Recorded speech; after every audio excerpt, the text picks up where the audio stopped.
toutes et à tous. Merci à la Fondation pour cette opportunité. Et puis, merci au professeur Lévy pour cette mise en perspective extraordinaire, c'est-à-dire tout à fait complète et qui correspond parfaitement à ce dont je vais vous parler. Alors, je vais effectivement vous rapporter un projet qui est encore en cours, donc c'est, on va dire, une première série de résultats et qui porte sur le reste à charge de patients qui sont atteints d'un lymphodème primaire, qui recouvre une série de maladies rares. Donc c'est vrai que par rapport à la présentation de M. Lévy, nous sommes dans le champ de l'équité, si on veut brosser le tableau à grands traits, et on s'intéresse plutôt à l'accès aux soins sur le plan financier et économique, même si on va voir que nos résultats posent aussi la question indirectement de l'accès géographique, et notamment de la répartition des centres en France. Alors, sur le plan clinique, la pathologie, l'ensemble plutôt de maladies qui nous intéressent sont ce qu'on appelle le lymphodème primaire. C'est une maladie qui est rare, effectivement, un ensemble de maladies rares. C'est une maladie chronique, puisqu'il n'y a malheureusement pas de traitement curatif. Elle se traduit par une déformation et puis des douleurs sur certains membres, et on imagine que l'impact sur la qualité de vie est extrêmement important. Il y a des traitements qui sont efficaces, qui sont recommandés d'ailleurs par la Haute Autorité de Santé, dans le cadre de recommandations nationales, et ce traitement, enfin, cette série de traitements correspond à ce qu'on appelle la compression, c'est-à-dire des dispositifs qui permettent de réduire le volume, donc de réduire la gêne, et donc de réduire la douleur, et donc d'améliorer la qualité de vie. J'insiste, les traitements dont nous allons parler aujourd'hui sont des traitements qui sont dans les recommandations de la Haute Autorité de Santé. Alors, voilà quelques illustrations de ces traitements. Ce sont des dispositifs de bandage plus ou moins sophistiqués, de compression, plus ou moins complexes. La particularité, c'est que ces dispositifs sont donc achetés par les patients en pharmacie sur prescription, mais la plupart du temps, nous avons un système de prix de vente qui est libre ou partiellement libre. Et puis, donc ça c'est le premier point. Et le deuxième point, c'est que certains patients ont une couverture maladie qui peut être déficiente. On le verra tout à l'heure. Bien sûr, j'ai oublié, nous sommes sur le reste à charge, mais M. Lévy l'a extrêmement bien expliqué. Le reste à charge, c'est ce qui reste à payer par le patient après remboursement par l'assurance maladie obligatoire, la sécurité sociale, et puis éventuellement après remboursement par une complémentaire santé. Quelles sont les questions, les problèmes soulevés par ce reste à charge? Il y en a deux. Le premier, le plus grave, si l'on peut dire, sur le plan pragmatique, mais le plus difficile à analyser, c'est le renoncement aux soins. C'est-à-dire que l'accumulation de reste à charge, même modeste, sur le temps, sur la durée, peut conduire certains patients, alors soit à renoncer complètement à des soins, ce qui est assez rare. Le plus souvent, ce sont des patients qui vont reculer leur accès aux soins dans le temps. Et puis, le deuxième problème, et on l'a vu aussi tout à l'heure, c'est un problème d'équité, c'est-à-dire que ça va mettre en péril le principe que nous avons dans notre système en France, encore, je serais tenté de dire, qui est qu'on doit pouvoir accéder aux meilleurs soins en fonction de ses besoins, donc en fonction de son état de santé. Et bien sûr, si le reste à charge pèse plus fortement sur les ménages les plus pauvres, ça peut mettre en péril ce principe. Ça met en péril ce principe. Alors, l'objectif de cette étude était très simple, en fait. C'était d'estimer le montant du reste à charge chez une série de patients souffrant de lymphodème primaire. Nous avions des objectifs secondaires, je vais en traiter deux ici partiellement. Le premier, c'était d'analyser ce reste à charge par rapport aux revenus, pour voir si, justement, la distribution mettait en péril le principe d'équité. Et puis, le second était de s'intéresser au renoncement aux soins. Et puis les deux objectifs suivants font encore l'objet de travaux. Alors, sur le plan méthodologique, c'est une étude qui est multicentrique, nationale. Nous voulions avoir un échantillon représentatif. C'est une étude, bien entendu, qui est prospective, puisque les données que nous allons analyser ici ne sont pour l'instant pas disponibles dans ce qu'on appelle les bases de données de l'assurance maladie. Et puis, c'est une étude au cours de laquelle nous avons bénéficié d'une aide et du soutien extrêmement fort d'un réseau d'associations de patients à l'échelle nationale. Elle a porté sur des patients qui donc avaient un lymphodème primaire, qui pouvaient être des enfants, ou des adultes, et qui pouvaient être suivis, en tout cas recrutés dans cette étude, inclus dans cette étude, soit à l'occasion de soins en ville, soit à l'occasion d'hospitalisation, dans l'idée d'avoir un recrutement le plus large possible. Alors, le recueil de données était aussi complet que possible. Bon, 3 sections, grossièrement. La première section servait à bien caractériser les patients et leurs familles, sur le plan clinique, bien sûr, mais surtout sur le plan socio-économique, puisque nous avons essayé d'estimer le revenu, par exemple, et la taille du foyer, et puis le type de couverture maladie, principale et complémentaire. Ensuite, la section centrale s'intéressait au reste à charge. Alors c'est en fait très simple pour mesurer le reste à charge. Il faut avoir l'intégralité des soins reçus par les patients, leur prix total, le remboursement assurance maladie et le remboursement par une éventuelle mutuelle. Donc c'est très simple en théorie, c'est très complexe en pratique, puisqu'il peut y avoir notamment un effet de décalage temporaire, notamment pour les complémentaires santé, entre le moment où le patient réalise les soins et le moment où il est remboursé. Et tout ça n'est pas toujours très facile à mettre en parallèle. Et nous avons, pour cette section reste à charge, fait un recueil hebdomadaire. Donc, pendant 6 mois, les patients et leurs familles, pour les enfants, répondaient au questionnaire chaque semaine, d'où la lourdeur, vous imaginez, de l'étude que nous avons mise en œuvre. Et puis, il y avait une section dont je vais assez peu parler, qui portait sur la qualité de vie, avec des échelles spécifiques de ces maladies rares. Juste un aperçu du questionnaire Internet qui était utilisé et qui permettait, vous voyez, à l'aide des pictogrammes, vraiment d'aider le patient à décrire sa prise en charge le plus simplement possible. Alors, voici un aperçu des centres qui ont participé, avec une couleur qui varie selon que le centre était plutôt ambulatoire ou plutôt hospitalier, peu importe. Et voici donc les premiers résultats qui portent sur une partie de l'échantillon, c'est-à-dire 69 patients. Alors ça peut paraître peu, mais rappelez-vous de 2 points, c'est une maladie rare, et puis rappelez-vous aussi de la lourdeur du recueil de données, et c'est cette lourdeur qui fait que nous avons ce type d'effectif. Alors, je vais passer assez rapidement, mais nous avons une moyenne d'âge de 50 ans, un mélange d'adultes et d'enfants, et puis nous avons des lymphœdèmes qui vont le plus souvent toucher le membre inférieur, la jambe, ce qui est assez logique dans ce type de pathologie. Et nous avons des lymphœdèmes sévères. Il y a 3 stades pour classer la sévérité d'un lymphœdème. Et vous voyez que la plupart des patients ici sont au stade 2 ou au stade 3. Ensuite, sur le plan socio-économique, donc petite description, nous avons donc estimé le revenu, comme le fait l'INSEE, en fait, le revenu par unité de consommation, c'est-à-dire le revenu ajusté, si on peut dire, sur la taille du foyer, ce qui permet de comparer ensuite d'un foyer à l'autre. Donc nous avons un revenu par unité de consommation qui est de un peu plus de 1 800 €. La plupart de ces patients sont actifs, vous le voyez, à 61%. Tous, quasiment, ont une assurance complémentaire. Donc ça, c'est un point extrêmement important. On parle bien, là, de patients qui, tous, ont une complémentaire santé. Et on voit même, si je peux utiliser ça, que 27% de ces patients ont changé de complémentaire santé ou de contrat de complémentaire en anticipant des dépenses liées à leur lymphœdème. On leur avait posé la question comme ça. Est-ce que, du fait des soins du lymphœdème, vous avez changé de complémentaire? Donc, oui.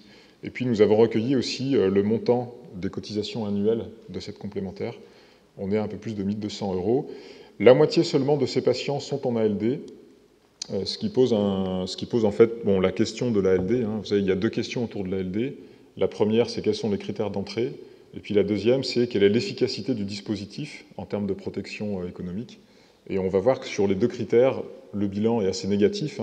Tous ces patients ont une maladie chronique sévère qui nécessite des soins à vie et un peu moins de la moitié seulement sont en ALD. Donc c'est quand même assez surprenant. Alors venons-en au vif du sujet, l'estimation du reste à charge. Alors je suis désolé, mais ce sont des chiffres semestriels que je présente. J'aurais dû les traduire en chiffres annuels, mais ce sont des chiffres semestriels. Ce sont, deuxième précision, des chiffres qui excluent les prises en charge hospitalières. On l'a vu tout à l'heure, le reste à charge à l'hôpital, c'est une problématique différente, un peu particulière. On s'est concentré, nous, sur la prise en charge ambulatoire. Donc on voit que nous avons un reste à charge moyen légèrement inférieur à 500 €, on va dire à 1 000 € par an, pour le calculer sur un an. Ce qui est important, on n'est pas très loin des chiffres qui nous ont été présentés par le professeur Lévy. La différence étant que là, nous sommes sur une seule maladie, une seule pathologie. Les chiffres de M. Lévy portaient sur l'ensemble des soins reçus par ces patients qui souvent ont d'autres comorbidités. Donc c'est une somme importante. Ensuite, si l'on regarde finalement les principaux postes, le premier poste, ce sont les dispositifs médicaux, les fameux dispositifs de compression dont je vous ai parlé, qui sont recommandés à hauteur de 32%. Le second, ce sont les transports pour aller donc bénéficier de soins. Et puis le troisième poste, c'est une espèce de pot pourri. Nous avons mis là-dedans ce qu'on va appeler des soins non médicaux, c'est-à-dire la nécessité d'acheter des vêtements ou des chaussures spécifiques, ou des soins que l'on peut qualifier de cosmétiques, même si c'est très discutable. Donc un petit peu moins de 1 000 € par patient et par an pour ce reste à charge, portant principalement sur les dispositifs médicaux. Ensuite, lorsque l'on combine donc le reste à charge du patient et puis le revenu de son foyer, on peut faire ce type de graphique. Alors, nous avons 5 groupes de patients, et ce sont simplement des groupes de patients classés par revenu croissant. Donc le premier groupe à gauche, ce sont les 20% des patients qui appartiennent aux foyers les plus pauvres, et puis à droite, nous avons les 20% des patients qui appartiennent aux foyers les plus riches. Alors, ensuite, en ordonnée, nous avons simplement la part du revenu que ces patients consacrent au reste à charge. D'accord ? Et donc nous voyons que nous atteignons presque... Donc, ensuite, il y a 2 couleurs, hein, c'est avant ou après remboursement par une éventuelle complémentaire. On voit qu'il n'y a pas d'effet spectaculaire des complémentaires. Donc on voit qu'on est à peu près autour de 12% pour les patients les plus pauvres. C'est-à-dire que ces patients consacrent 12% de leur revenu total au financement, non pas des soins, mais au financement du reste à charge. D'accord ? Donc c'est considérable. Et puis on voit surtout que plus le revenu augmente, hein, à part un effet de rebond à la fin, plus cette proportion diminue, hein, ce qui veut dire que le reste à charge, donc la prise en charge de cette maladie, pèse beaucoup plus fortement sur les foyers, sur les patients qui sont dans les foyers les plus pauvres. Vous voyez, on a le pourcentage ici, hein, 10,5 pour les plus pauvres, ensuite 7,8, 4,9, 2,4, et on remonte à 3,8% pour les patients les plus riches. Et là, nous avons simplement le revenu cumulé et puis le reste à charge cumulé. Hein, donc le message, là, c'est qu'on a vraiment on va dire un taux d'effort qui est beaucoup plus important pour les revenus les plus pauvres. Ensuite, nous avons fait le même graphique, la même analyse sur les transports. Hein, vous vous souvenez, les 2 principaux postes étaient les dispositifs médicaux et les transports. Donc sur les transports, nous avons exactement le même phénomène, qui est même accentué, avec encore un effet rebond pour les patients les plus riches. Et puis, sur les dispositifs médicaux, on a globalement le même type de courbe, même si je dirais que la différence est moins marquée, la forme générale de la courbe est beaucoup moins creusée. Mais nous avons quand même, vous voyez, pour les patients les plus pauvres, 3,5% du revenu total qui est dédié à l'achat de ces dispositifs, et on descend à quasiment 1% hein, pour les patients appartenant aux ménages les plus riches. Donc le message là, c'est que même si on se limite à des soins qui sont prescrits et qui font en plus l'objet de recommandations de la HAS, on a grosso modo le même phénomène. Alors, la deuxième question, je vous l'ai dit, était celle du renoncement aux soins. Nous avions posé la question de 2 manières différentes. Alors, c'est une question qualitative, si on peut dire, en tout cas ouverte, hein, c'est-à-dire, est-ce que vous avez déjà renoncé pendant la durée de l'étude, hein, donc pendant les 6 mois, est-ce que vous avez renoncé à des soins spécifiques du lymphodème? Et puis, on laissait le choix entre 2 possibilités. Est-ce que c'était pour des raisons de coût ou est-ce que c'était pour des raisons de distance? Alors vous allez me dire que la distance est un coût, enfin les économistes me diront que la distance est un coût, mais nous avions quand même distingué les deux, puisque la distance est un temps aussi, et pour certains patients, notamment les plus jeunes, ça peut être la raison du renoncement. Alors on voit, premier résultat qui a surpris tout le monde par son ampleur, c'est qu'un tiers des patients disent avoir renoncé à des soins pendant les 6 mois de l'étude, durée quand même relativement courte, et quand même très majoritairement pour des raisons de coût. D'accord ? Et puis alors, lorsque l'on fait les mêmes groupes de patients par revenu, on s'aperçoit, donc si on regarde la barre verte qui correspond au renoncement du fait du coût du traitement, on s'aperçoit, alors effectivement, c'est un peu fluctuant, mais on s'aperçoit quand même que c'est dans le groupe des patients les plus pauvres que le taux de renoncement est le plus important. N'oubliez pas que nous avons relativement peu de patients pour l'instant, et c'est la raison, je pense, de ces fluctuations, mais je dirais que le message quand même, hein, c'est que les patients les plus riches renoncent moins à des soins, ce qui est attendu. Donc on voit bien qu'on a une double source d'inéquité. D'une part, un reste à charge élevé, et d'autre part, des renoncements aux soins plus importants pour les patients appartenant à des foyers plus pauvres. Alors, quelques messages pour terminer, quelques enseignements à ce stade de l'étude qui est encore en cours, hein, je le répète. Déjà, ces patients qui ont donc un lymphodème primaire expérimentent, si on peut dire, enfin en tout cas vivent un reste à charge qui est significatif, hein, qui est presque du même ordre dans l'enquête de l'IRDES que le reste à charge sur la totalité des soins de certains patients. Il est principalement lié, ce reste à charge, au transport et puis aux dispositifs médicaux. Il est inéquitablement réparti selon le revenu, c'est-à-dire qu'il pèse plus fortement sur les foyers les plus pauvres. Et puis, nous avons un tiers de patients qui renoncent à des soins, ce qui est extrêmement important, en tout cas en France, bien sûr. Ça pose quelques questions, bien sûr. On peut entrevoir quelques pistes. Alors, c'est absolument pas exhaustif, mais en creux, on peut discuter la politique de fixation des prix de ces dispositifs, qui sont, je vous le rappelle, vendus en ville. Et il y a quand même un système de prix de vente qui est libre, exactement comme l'optique, c'est-à-dire que l'assurance maladie rembourse sur la base d'un prix, mais qui n'est pas le prix de vente réel. Nous pouvons aussi nous poser la question du rôle des complémentaires santé, qui, en tout cas, alors c'est pas forcément leur rôle en France, mais on sait qu'elles jouent un rôle important sur les soins ambulatoires, et en tout cas ne le jouent pas visiblement. Et puis, les renoncements d'accès aux soins pour cause géographique posent la question de la répartition des centres experts. Certains patients voyagent plusieurs heures pour aller voir un centre expert. Voilà, je voulais simplement remercier l'ensemble des participants à cette étude, notamment le partenariat français du lymphodème, ensemble d'associations, et puis bien sûr la Fondation Maladies Rares pour ce financement. Et j'insiste, c'est-à-dire que c'est le seul appel à projet qui nous permet de financer ce type de projet. Et je finis ici. Merci beaucoup.